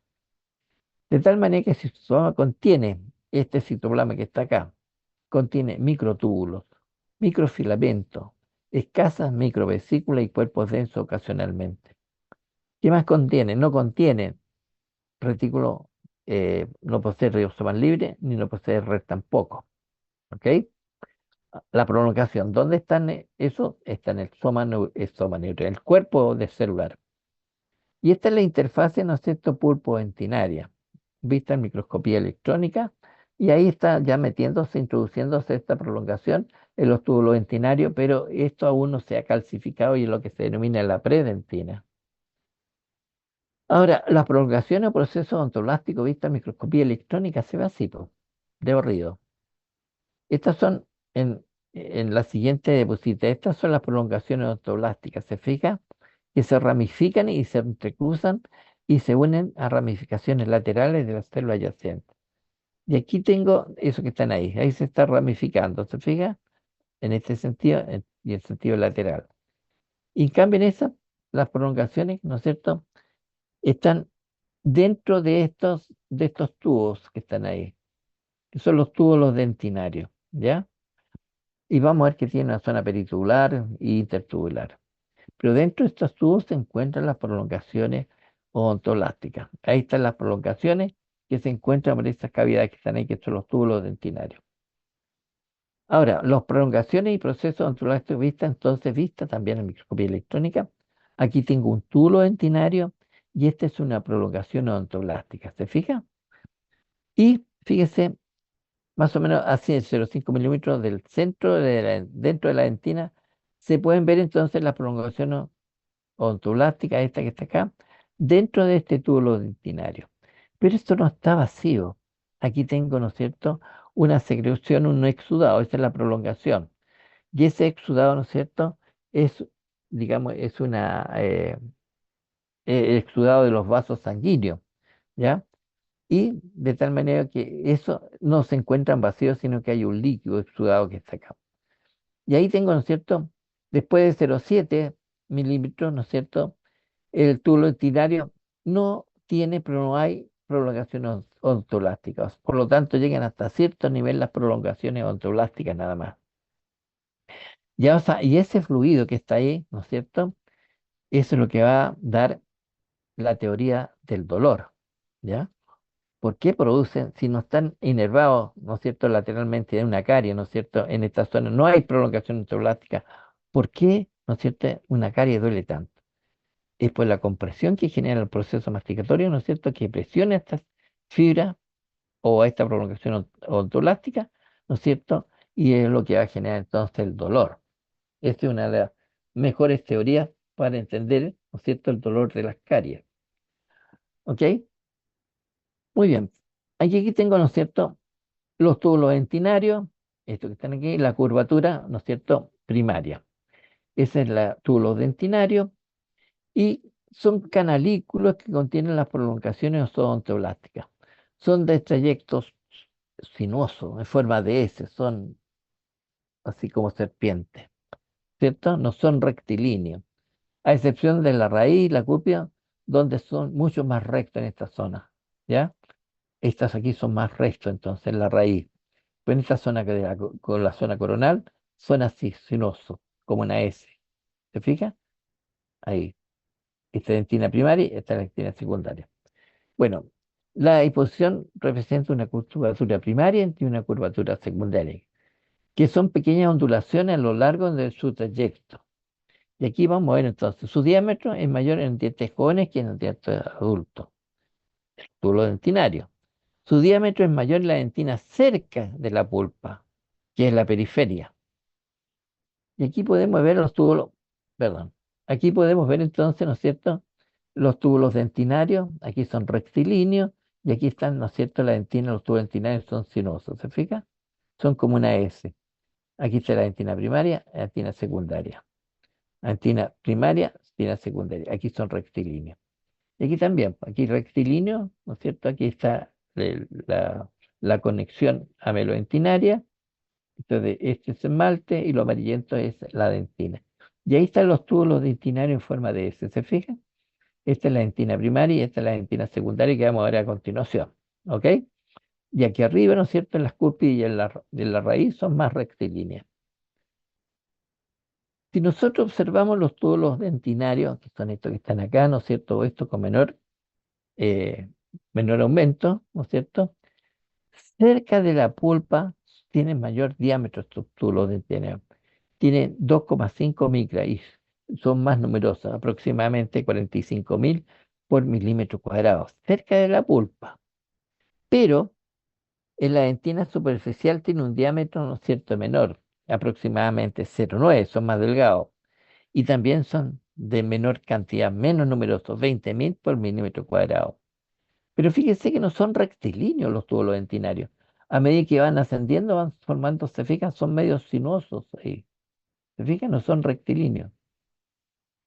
¿Ok? Es una característica. Ahora, estas ramificaciones, ¿no es cierto?, pueden producirse en los túbulos dentinarios. Por ejemplo, aquí está la dentina, ¿no es cierto? Aquí está el esmalte, el cemento, ¿no es cierto? Pero aquí en esta prolongación que tengo acá, fíjese, aquí tengo un túbulo dentinario que se ramificó, ¿no es cierto? Se ramificó para acá y dentro ella puede tener entonces una prolongación ontoblástica que también se ramifica y se une con células vecinas. Ahora, existe un espacio periodontoblástico. Ese espacio, ¿no es cierto?, es lo que yo les señalaba, que existe una linfa dentinaria, que corresponde al exudado de los vasos sanguíneos. Vale decir, hay un líquido dentro. Y ese es el espacio periodontoblástico. Y ese líquido, ¿no es cierto?, produce la compresión. Cuando existe una caries, genera una presión, ¿no es cierto?, descendente que va, esta presión va a estimular a esta prolongación odontoblástica y va a generar entonces el dolor. Y esa es la teoría de Bernstein, que es la más aceptada. ¿Cómo se produce el dolor de la dentina o de las caries, por supuesto? Porque existe entonces una linfa dentinaria, esa que está aquí, y corresponde a un exudado. Entonces esto no está vacío. Y esto es el túbulo dentinario, ¿no es cierto? Esta es la dentina, la matriz peritubular, y esta es la intertubular que vamos a ver a continuación, que son distintos los constituyentes que rodean el túbulo dentinario. Ahora, dentro de la matriz dentinaria calcificada, aquí estamos viendo los túbulos dentinarios, ¿se fijan? Entonces los túbulos dentinarios, tubo dentinario, existe, ¿no es cierto?, una matriz peritubular, lo que rodea al túbulo dentinario. Eso que está más liso ahí, ¿ok? Pero tiene una matriz peritubular, esto que está acá, entre los túbulos dentinarios, ¿ah? Eso que está ahí. Y los constituyentes son distintos. Ahora, fíjese, existe una vaina de Newman que separa la matriz peritubular, esta que está acá, de la intertubular. Eso es lo que se denomina la vaina de Newman, de Neumann, por último. ¿Ya? Eso sería, ahí estaría la vaina de Newman. Pero dentro de ella, rodeando internamente el tubo, ¿no es cierto?, hay una lámina, que vamos a verla a continuación. De tal manera que aquí está el análisis. La matriz peritular, ¿no es cierto?, forma la pared del túbulo dentinario, todo esto que está acá. Y tiene un alto contenido de minerales y escasas fibras colágenas. Esto, por lo tanto, es más duro. ¿Ok? En cambio, la matriz peritubular, esto que está acá, está llena de estos espacios, de estas áreas, ¿te fijas? Llena los espacios entre las áreas peritubulares, esta es la peritubular, y está altamente mineralizada, aunque menos grado que la matriz peritubular, pero tiene fibras colágenas, ¿no es cierto? Que tienen más o menos entre 50 a 200 nanómetros de diámetro, esos filamentos que están ahí, y que se informan y se disponen en forma de redes. Por lo tanto, podríamos decir que en esta región intertubular, ¿no es cierto?, existe el colágeno, en cambio que esto es mineralizado. La matriz peritubular aumenta de grosor hacia la superficie externa. Hacia el lumen presente una zona hipomineralizada, esa zona que está ahí. Y esa forma la lámina limitante que vamos a ver a continuación. Bueno, aquí está. Este es el túbulo dentinario, ¿no es cierto? Esta es la matriz peritubular y esta es la matriz, ¿no es cierto?, intertubular. Aquí le llaman dentina peritubular, esta es la más morada y esta sería entonces la matriz o dentina intertubular. ¿Ok? Y aquí están las ramificaciones que se producen, claro que son muy pequeñas, ¿no es cierto?, de los túbulos dentinarios. ¿Ok? Entonces, estamos hablando de la membrana limitante, esta que está acá. Esta es la prolongación ontoblástica, es el espacio periodontoblástico, y ahí está el fluido, la linfa. ¿Se fija? Pero inmediatamente está entonces la membrana limitante, eso que está más teñido. Esa es la membrana limitante, o eso que está acá. Donde la lámina limitante se extiende entonces desde la región de la predentina, esta que está acá, ¿no es cierto?, con dentina, hasta el límite entonces amelodentinario. Ahí se extiende toda esta lámina limitante. Y está compuesto por glicoproteína y glicosaminoglicano, por lo tanto es un tejido netamente orgánico. ¿Se fija? Y eso suena hipomineralizado porque predominan los glicoproteínas y glicosaminoglicano. Entonces hay menos cantidad de minerales, la lámina limitante. Pero donde se forma la dentina, hay una zona que se llama la predentina, eso que está acá. Y la predentina, ¿no es cierto?, es dentina no calcificada. Es la capa entonces de matriz no mineralizada, no calcificada, como quería llamarla, ¿no es cierto?, localizada entre los odontoblastos y la dentina ya, que no se alcanza a ver aquí, ¿no es cierto?, secundaria. Constituida por una malla de fibras, esa que tenga, finas de colágeno tipo 1, glicosaminoglicano y glicoproteína. Por lo tanto, es un tejido dentinario no mineralizado. Ahora, ¿cómo se ve eso al microscopio? Me interesa esto. Se ve una zona igual que la sustancia osteoide, menos teñida, ¿ya? Y vamos a ver la siguiente diapositiva, seguro que va a aparecer.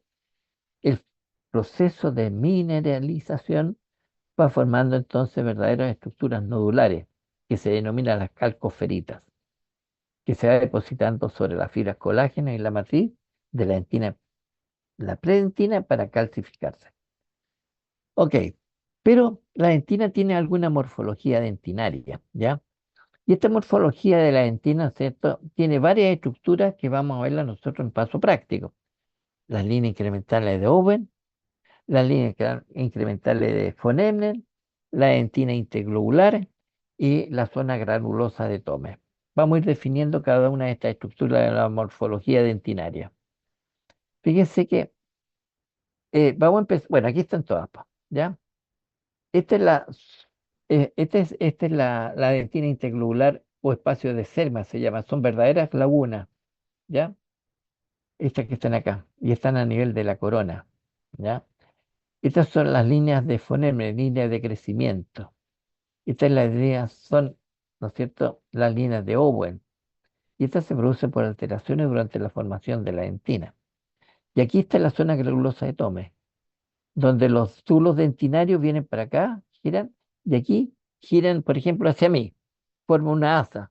Y en esa zona se cortan transversalmente, por lo tanto quedan como un granulado, puros túbulos dentinarios cortados transversalmente y forman entonces la zona granulosa de Tome. Y a continuación está el cemento. Eso lo vamos a ver en la parte práctica, en nuestro corte histológico. Veamos qué son las líneas de contorno de Owens de la dentina.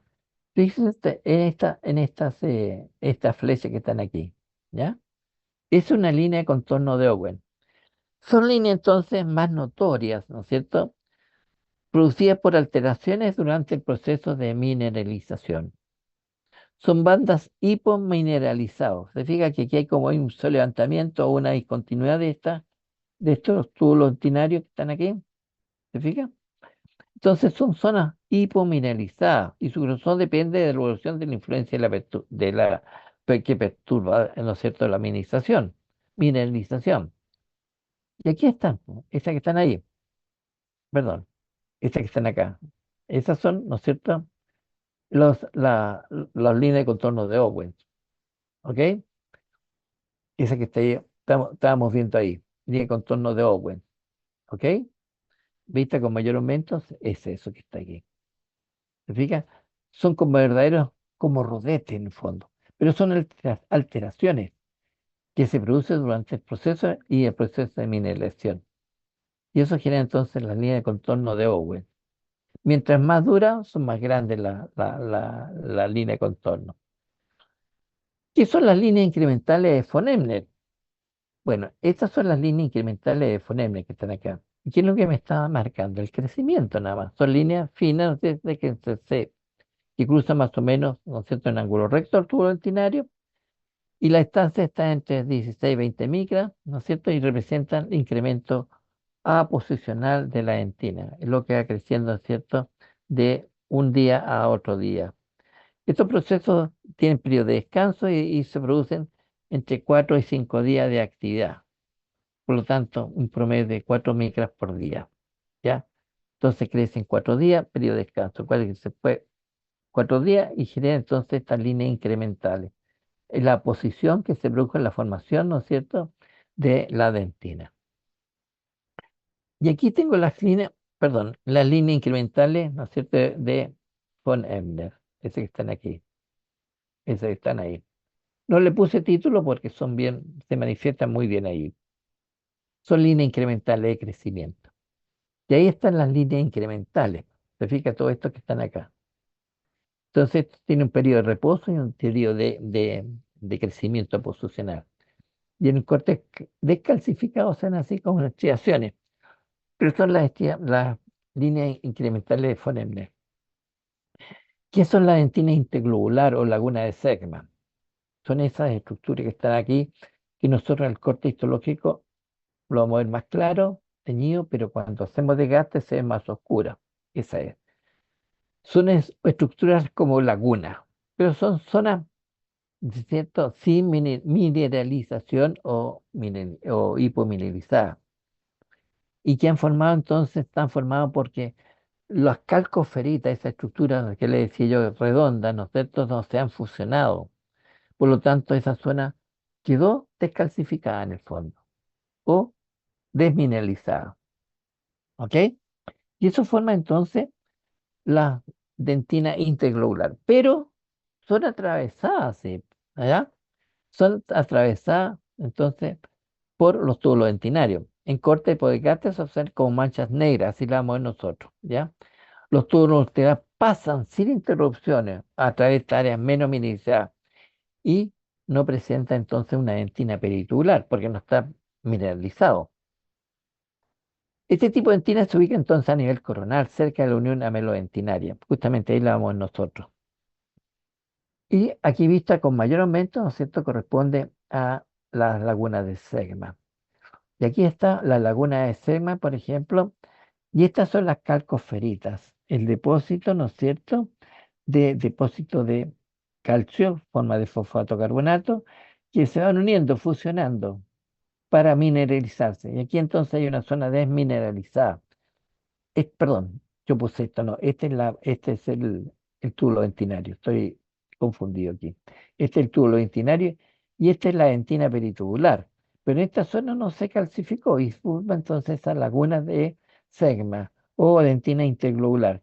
Y estas son las calcoferitas que no se han fusionado entre sí para calcificarse en esta zona. ¿Se fijan?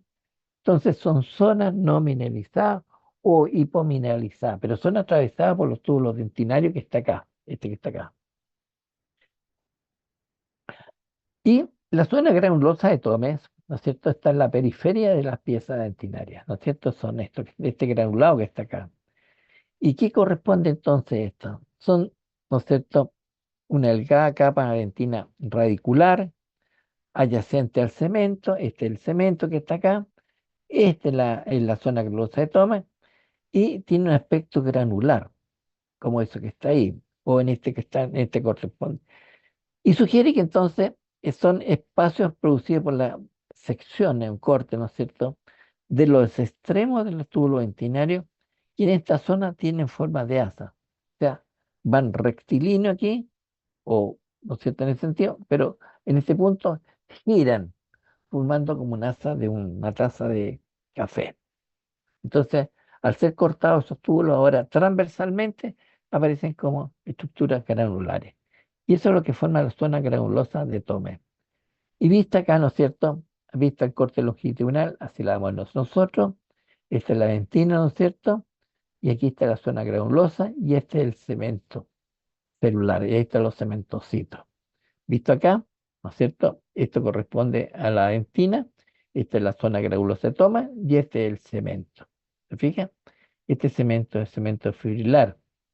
Ya hay cemento fibrilar acelular como este, y en cambio este es fibrilar celular, que vamos a ver a continuación, pero en otro capítulo, cuando veamos, analicemos entonces, ¿no es cierto?, el periodonto. ¿Cuántos tipos de dentinas tenemos? Por lo tanto, tenemos varios tipos de dentinas. Eh, ¿Cómo estamos? ¿Está muy tarde, Fernanda? Fernanda, Artiga, perfecto. Hablemos los tipos de dentina y terminamos, ¿ya? Porque ahí tenemos ya material para ver, ¿no es cierto?, la dentina, tenemos para ver la predentina, ¿no es cierto?, para ver la zona granulosa de Tome en la parte externa, ¿no es cierto?, para ver la zona, la dentina interglobular.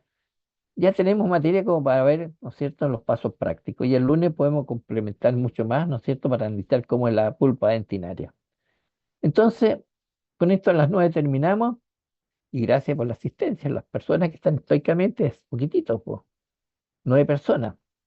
Entonces, la dentina es un tejido vivo que tiene la capacidad de reaccionar frente a cualquier injuria fisiológica o patológica, ¿no es cierto? La injuria patológica son las caries, obviamente.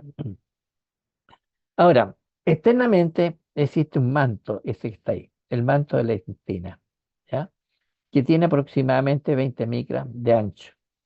Y es la primera capa de la dentina, ¿no es cierto?, que se forma los odontoblastos. Acuérdense que los odontoblastos van creando aquí mayor cantidad de dentina y el cámara pulpar empieza a disminuir de tamaño en el fondo. Va creciendo en ese sentido. Se empieza acá la formación, en ese sentido. Entonces, la primera capa que se forma, ¿no es cierto?, formada por los odontoblastos, recién diferenciados y constituida entonces por materia orgánica y sustancia frontal y mi fibrillas colágenas, burdas, muy laxamente, ¿ya? Distribuyen, ¿no es cierto?, ligeramente menos mineralizado, por eso se le llama entonces dentina circumpulpar, ¿ya? O dentina del manto. Ahora, esa sería esa. Dentro de la dentina existe la dentina primaria y la dentina secundaria. De aquí, el autor de esta imagen muestra una dentina primaria. Fíjese la orientación que tienen los túbulos dentinarios. Y eso ocurre, ¿no es cierto?, cuando el diente erupciona, genera esta dentina. Pero al encontrarse con su antagonista, ¿no es cierto?, por la fuerza masticatoria, sufre otra orientación. Y esa forma entonces la dentina secundaria, ¿no es cierto? Son manifestaciones de la dentina. Y aquí, qué bueno que aparece, esta es la dentina predentina, ¿no es cierto?, que se ve poco teñida, porque no está calcificada. Y estos son los núcleos de los odontoblastos. Y abajo está la pulpa dentinaria. Entonces, es bien muy fácil de distinguir la dentina primaria y secundaria, ¿no es cierto? Entonces, la dentina primaria es aquella dentina que se produce se deposita durante la etapa de formación e erupción de la pieza dentinaria, ¿cierto? Hasta el momento que se encuentra con su antagonista, ¿no es cierto? Y adquiere una posición funcional a su raíz y donde ella ha terminado de formarse su raíz. Por lo tanto, tiene ahora otra orientación producto de la fuerza masticatoria que genera entonces el antagonista. La aventina secundaria o adventicia, ¿no es cierto? Es esta que está acá. Primaria es esta, la primera que se formó, pero al encontrarse con la antagonista, justo la masticación ahora, ¿no es cierto? El niñito que empieza a comer, genera esta dentina secundaria, por la fuerza masticatoria. Entonces la dentina secundaria es aquella que se persiste en forma lenta durante toda la vida, ¿ya? Después que la pieza dentina ha completado la formación radicular, pero se encuentra con su antagonista y su antagonista genera una presión, ¿no es cierto?, producto de la masticación y cambio de orientación. Esa es la dentina. Y ahí está. La diferencia entre la dentina primaria es el cambio de dirección y disminución del número de túbulos dentinarios nada más. ¿No se fija? Donde esta es la dentina primaria y esta es la dentina secundaria. Es el cambio, ¿no es cierto?, de dirección. Y también la disminución de los números obturados en grado de disminución es igual, no hay diferencia. Solamente la orientación de los túbulos dentinarios. Ahora, la dentina terciaria o reactiva o irregular, esta es la que reacciona frente a la carie, ¿ya? Esta, por ejemplo, aquí está, ¿no es cierto?, la pulpa dentinaria, estos son los odontoblastos, y esta es la dentina terciaria. Y esta reaccionó frente a una injuria que estaba arriba, una carie. Entonces, los odontoblastos formaron este tipo de dentina.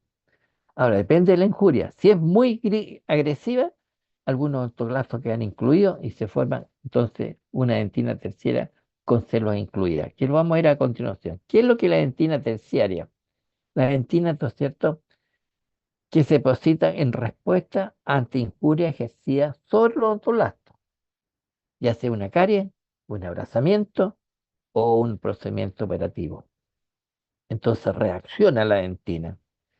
Y los odontoblastos, ¿no es cierto?, dañados o lo reciente o los diferentes reacciones, van a depositar dentina, pero en forma rápida, 5 micras por día, y es local, es decir, está circunscrita, ¿no es cierto?, al área que esté afectando. Si la caries es esta, se forma entonces esta dentina terciaria. Ahora, si muy agresiva, ¿no es cierto?, los túbulos dentinarios quedan desorganizados, como lo vamos a ver en la siguiente, y con esto yo creo que vamos a terminar. Entonces, si es muy agresiva, ¿quién se lo incluía? Los odontoblastos, ¿ya? Como muestra acá. Aquí está la dentina y esta es la dentina terciaria. ¿Se fija?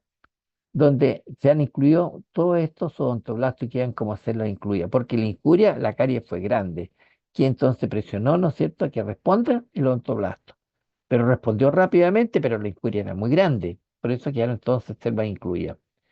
Igual que acá, la dentina terciaria, ¿se fija? Que está acá, quedaron con célula incluida. Un ontoblasto quedó incluido, producto entonces que la rapidez que formó, entonces esto, digo, la injuria fue muy rápida, tan intensa que el odontoblasto no alcanzó a retirarse.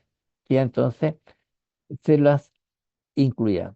Entonces, los túbulos son destinados, son afectados, con esto voy a terminar, ¿ya? Si la injuria es intensa, entonces esto presenta un trayecto irregular y su número disminuye en forma notoria, incluso pueden estar entonces ausentes en alguna zona. También pueden quedar células incluidas, como lo muestra acá, si la injuria es muy intensa, ¿no es cierto? Una carie, por ejemplo.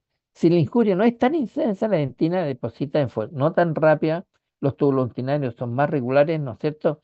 Y rara vez quedan células incluidas, ¿ya? Si la injuria es de mayor magnitud, se puede producir destrucción de algunas células y quedan células o, o dentina con trastos muertos, ¿no es cierto? Estos trastos muertos se transforman de color negro en las caries. Y son áreas que se producen por la destrucción de los procesos odontoblásticos y de las células, de las que son las células correspondientes a cierto que forman la dentina, por supuesto. Y esta es la dentina con trastos puestos, esto que están acá. ¿Explica? Probablemente aquí una injuria, una carie, y generó entonces estos trastos muertos. ¿Ok? Ahora, ¿por qué se ven oscuro? Porque entra oxígeno acá. ¿Ok? Entonces, estos son trastos muertos de la dentina. Son las 9 11:02. Yo creo que aquí terminamos y continuamos el día lunes, pero fue un gran avance. Es como que Neil Armstrong dijo, este es un pequeño paso, pero un gran paso para la humanidad cuando pisó la luna, ¿cierto? Fue un gran paso que dimos nosotros y le agradezco, Fernanda, y las 9 personas que estaban aquí, ¿no es cierto?, estoicamente, que están con toda una actividad diaria, a la Marina, ¿no es cierto?, a la Catalina, a la Claudia, a Camila, primero Camila hice, ¿no es cierto? Y, y Fernanda tiene que estar acá también, pues, supongo que sí, pues, a la Catalina, a la Claudia, Martina, que está con, Martina llegó bien temprano, Fabiola, Javier. ¿Cierto? Maximiliano, yo no los conozco, weón, conozco a la Javiera nomás, perdón, a la Fernanda. Pero todos ustedes, muchas gracias por la asistencia, porque logramos avanzar en el paso práctico, ver todos los contenidos que tenemos que ver ya con mayor conocimiento. Y no es tratar de explicarlo ahí, ¿no es cierto? Y recién aprenderlo. Ahora ya tenemos, ¿no es cierto?, algún tipo de información para posteriormente de revisión, entonces, con las muestras histológicas que vamos a ver, si Dios quiere, el día martes, el día miércoles y el día jueves. ¿Ok? Me resta, primero que nada, agradecerle vuestra asistencia a los 19, a las 9 personas que estuvieron hasta el final. De 73, Fernanda, ni siquiera llegamos al, aquí te el 30% de 73 son 36. El 50%, la mitad del 36 son 16, aproximadamente 9, ese es el 25, más o menos el 15, el 10%, sería el 7% aproximadamente de la audiencia, así muy a grosso modo el porcentaje. Se lo agradezco, ¿ya? Muchas gracias. Y deseo que tengan un feliz descanso, se lo merecen este fin de semana. ¿Ok? Yo me pongo lento porque yo no veo. De nada, pues, hija, que tengan un lindo fin de semana y muchas gracias a todos, ¿no? Chao, chao. Hay un chat, leamos los chats que dicen acá los chats. Lentes nuevamente. ¿Qué dice el chat? A ver, no hay de qué, profe. Javiera. Gracias, profe, que le vaya bien. Martina, muy bien, Martina. Catalina, muchas gracias, profe. Igual, muchas gracias. Cuídese, ok. Sí, porque tenemos que encontrarnos la próxima semana y continuar nuestro proceso de aprendizaje. Muchas gracias, profe, ¿no es cierto? Nos dice primero Camila Hernández, ¿no es cierto? Claudia, muchas gracias, profe. Chao, profe, me dice otra persona. Y así sucesivamente. Muchas gracias a todos y que tengan un lindo fin de semana. A descansar porque se lo